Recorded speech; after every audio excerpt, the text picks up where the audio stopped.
Welcome friends. स्वागत है आप सभी का समृद्धि क्लासेस में। ये जो डिक्टेशन दी जा रही है आपकी RSSB, आपकी जो स्टेनोग्राफर की जो वैकेंसी है, साथ ही में आपकी SSC, NVS, KVS, DSSB, उनकी भी जो वैकेंसीज हैं स्टेनोग्राफर की, उन वैकेंसीज के लिए आपके लिए काफ़ी फ़ायदेमंद है। इनकी रेगुलरली आपको डिक्टेशंस प्रोवाइड करवाई जा रही है। आप इन्हें लगाना ना भूलें, इनको आप रेगुलरली लगाते रहें। ये जो डिक्टेशन होगी, प्रत्येक डिक्टेशन आपको 60, 80 और 100 शब्द प्रति मिनट की दर से अलग अलग क्लासेस के रूप में उपलब्ध करवा दी जाएगी हमारे यूट्यूब चैनल पर। साथ ही आप चाहें तो हमारे जो समृद्धि क्लासेस का प्ले स्टोर पर जो ऐप दिया हुआ है, वहाँ से भी जाकर आप स्टेनो पूरी क्लासेस शुरुआत से सीख सकते हैं। साथ में आप डिक्टेशन भी वहाँ पर ले सकते हैं। ठीक है फ्रेंड्स, शुरू करते हैं आपके डिक्टेशन के साथ। डिक्टेशन जो होगी वो 100 शब्द प्रति मिनट की दर से बोली जाएगी। स्टार्ट करते हैं। 3 सेकंड के बाद में हम डिक्टेशन शुरू करेंगे। Ready, start. इजाजत के बगैर भारत के समुद्री क्षेत्र में अमेरिकी नौसेना का नौ परिवहन अभ्यास गंभीर चिंता का विषय है। मामला तब और गंभीर हो जाता है जब भारत राजनयिक चैनल के जरिए अमेरिका को अपनी चिंताओं से अवगत कराता है और अमेरिकी सेना समुद्री क्षेत्रों के बारे में अंतर्राष्ट्रीय कानूनों का हवाला देकर राग अलापती है कि उसकी नौसेना ने कुछ गलत नहीं किया। चेंज।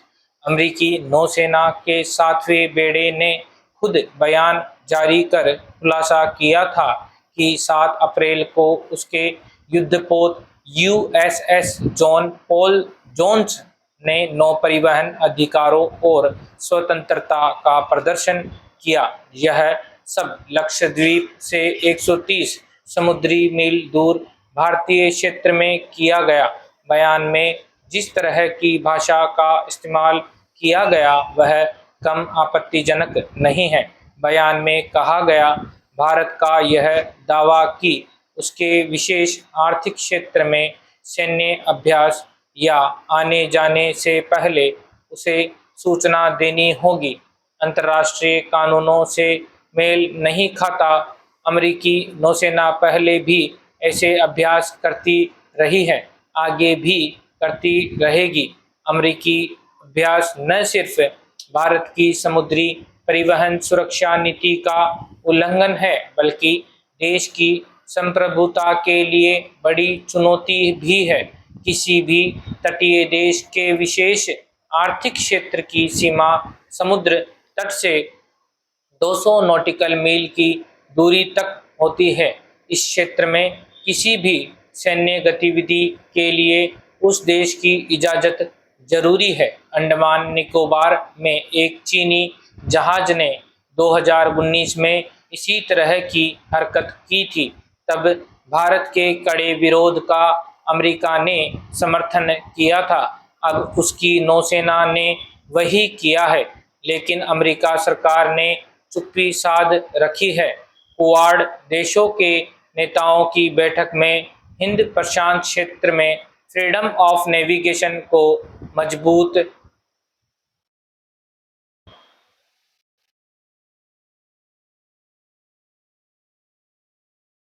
करने पर जोर जरूर दिया गया था। यह नहीं कहा गया था कि सहयोगी देश की इजाज़त के बगैर उसके समुद्री क्षेत्र में इस तरह का अभ्यास किया जाएगा। ऐसे अभ्यास के तहत अगर विदेशी जहाज किसी देश के जलमार्ग से गुजरता है तो उस देश की सहमति जरूरी है। इस मामले में ऐसा नहीं हुआ। चेंज। भारत और अमेरिका रणनीतिक सहयोगी हैं। दक्षिण चीन सागर में चीन की दादागिरी का मिलकर विरोध करते हैं। इस लिहाज से देखा जाए तो यदाकदा अमेरिकी जहाज का भारतीय क्षेत्र में नजर आना विशेष गंभीर बात नहीं है, लेकिन बगैर सूचना दिए अमेरिकी नौसेना का अभ्यास खतरे की घंटी है। इस गलत परंपरा पर लगाम लगाना जरूरी है। भारत को मजबूती से अमेरिका के समक्ष अपना विरोध दर्ज कराना चाहिए। अपना यह रुख भी साफ कर देना चाहिए कि जिस तरह वह दूसरे देशों के समुद्री क्षेत्र का सम्मान करता है, अपने क्षेत्र के बारे में दूसरे देशों से भी इसी तरह के सम्मान की अपेक्षा रखता है। बदलते अंतर्राष्ट्रीय परिदृश्य में हर मोर्चे पर परस्पर सहयोग और भरोसे के साथ पारदर्शिता भी बेहद जरूरी है। चेंज महोदय, हम अवश्य ही आत्मनिर्भर होना चाहेंगे, लेकिन जब इतने बड़े पैमाने पर सूखा पड़ा और जिससे इतने ज़्यादा लोगों को कष्ट झेलना पड़ रहा हो, तो अगर हम आयात द्वारा उनकी सहायता कर सकते हों तो इसे गलत काम नहीं समझना चाहिए। फिर भी हमने 350 मामूली आयात से ही काम चलाया है। देश के कुछ भागों में लोगों के दारुण कष्ट पर कुछ माननीय सदस्यों ने जो व्यथा व्यक्त की है, मैं भी उनमें शरीक हूँ। मैं उन लोगों में नहीं हूँ जो आम तौर पर अखबारों के हवाले से कुछ कहा करते हैं, और मैं यह भी नहीं मानती कि अखबारों में सब कुछ सही छपता है, लेकिन अगर कोई बात छापे में देखने को मिलती है तो माननीय सदस्य बहुत प्रभावित होते हैं। मुझे जिस अखबार का जिक्र यहाँ करना है वह मुझे अभी कुछ देर पहले ही देखने को मिला है।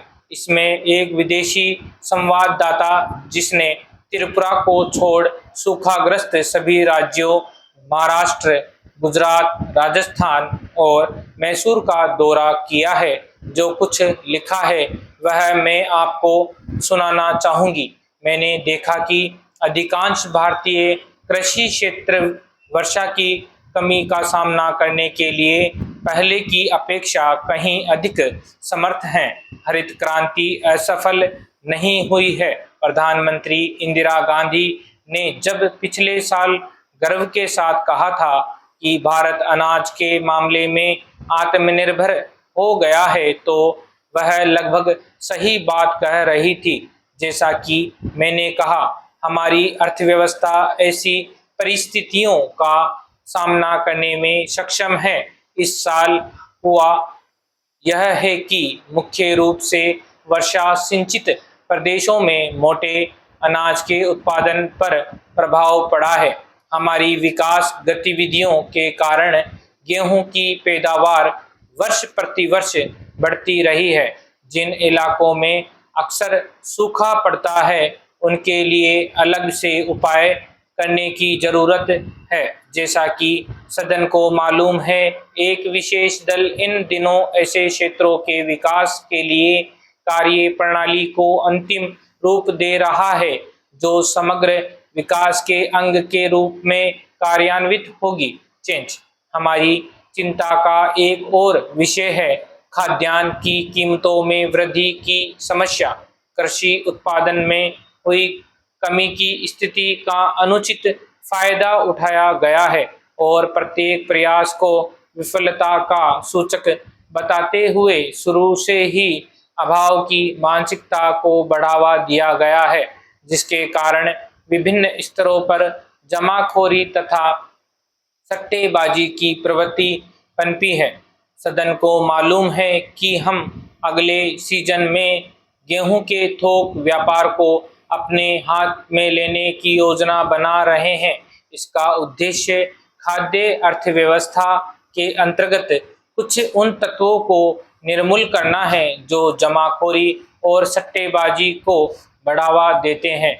मैं जानती हूं कि यह आज के ढांचे में किया जाने वाला एक बड़ा परिवर्तन है, जिसका निहित स्वार्थ वाले लोग विरोध करेंगे और उनकी ओर से इसे विफल करने की सभी कोशिशें की जाएंगी। चेंज तृणमूल का कहना है कि पारिवारिक रंजिश के चलते वह हत्या हुई। इसी तरह बिहार के नालंदा में एक जद कार्यकर्ता की हत्या कर दी गई।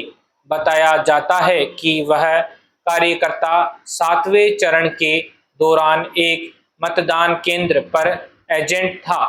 जज का कहना है कि राष्ट्रीय जनता दल और भाजपा कार्यकर्ताओं ने अपनी हार की बौखलाहट में वह हत्या कर दी समाप्त। अगर डिक्टेशन आपको अच्छी लगी हो तो अपने दोस्तों के साथ इसे शेयर करना ना भूलें एवं हमारे चैनल को लाइक और सब्सक्राइब करना ना भूलें। थैंक यू फ्रेंड्स, मिलते हैं अगली डिक्टेशन के साथ में आपको।